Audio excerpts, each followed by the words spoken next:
Olá, somos um grupo de estudantes de medicina da USP e hoje estaremos explicando melhor a herança autossômica recessiva e também a heterogeneidade alélica, um tema importante de genética e que merece um pouco da nossa atenção.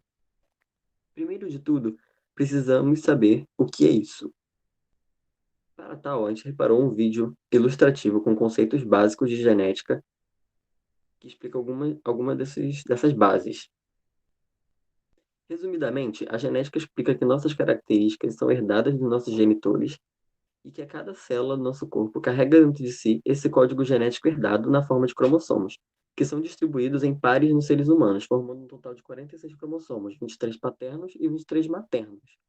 Um gene é um local do cromossomo responsável por codificar uma proteína e que vai influenciar alguma característica. Por exemplo, o gene da cera de ouvido se encontra no par 16 e é responsável por definir se a orelha do indivíduo será mais úmida ou mais seca. Nesse caso, há um dos genes que se comporta como forma dominante e o outro recessivo. Geralmente dominante representado pela letra maiúscula e o recessivo com uma letra minúscula. Se o indivíduo possui os dois pares de genes iguais, o chamamos de homozigoto. E se forem pares diferentes, heterozigoto. A herança autossômica recessiva, portanto, acontece quando os dois genes são de um mesmo par recessivo, que é a única forma de que a característica do gene recessivo venha a se manifestar, que ele tenha uma dupla carga no seu material genético da pessoa. Os genes recessivos causam a cera de ouvido, os cabelos loiros, olhos azuis, além de serem responsáveis por diversas outras características fisiológicas. Portanto, eles também são causadores de doenças e que merecem o nosso estudo.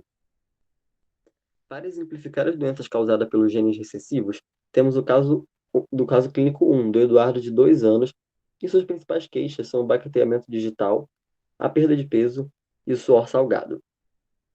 Como segundo caso, temos Maurício, de 63 anos, e suas principais queixas são um quadro gripal recorrente, com aparecimento de pólipos nasais, e nos chama atenção o fato de sua irmã apresentar fibrose cística. O que esses casos apresentam em comum é que ambos têm a fibrose cística.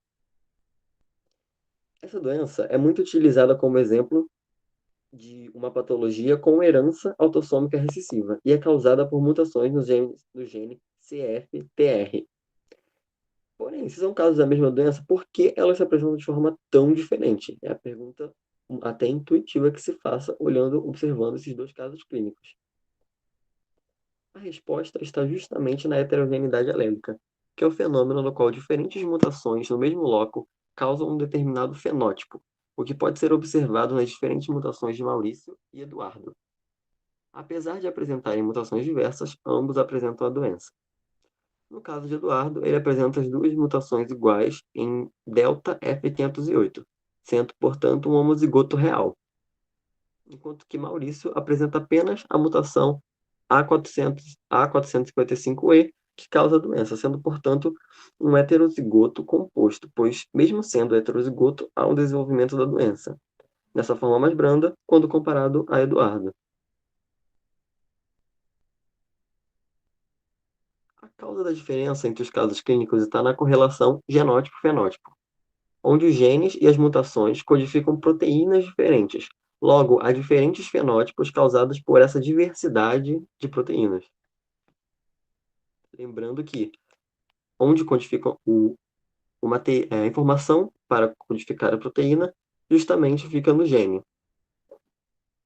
Na tabela, é possível observar diferentes mutações no gene CFTR, causadoras de fibrose cística, e como diversas alterações genéticas causam casos clínicos diferentes. É possível observar que a mutação de Eduardo causa bloqueio no processamento dessa proteína, e a de Maurício causa redução da síntese dessa mesma proteína, exemplificando a correlação genótipo-fenótipo para esta doença. Muito obrigado a todos pela atenção.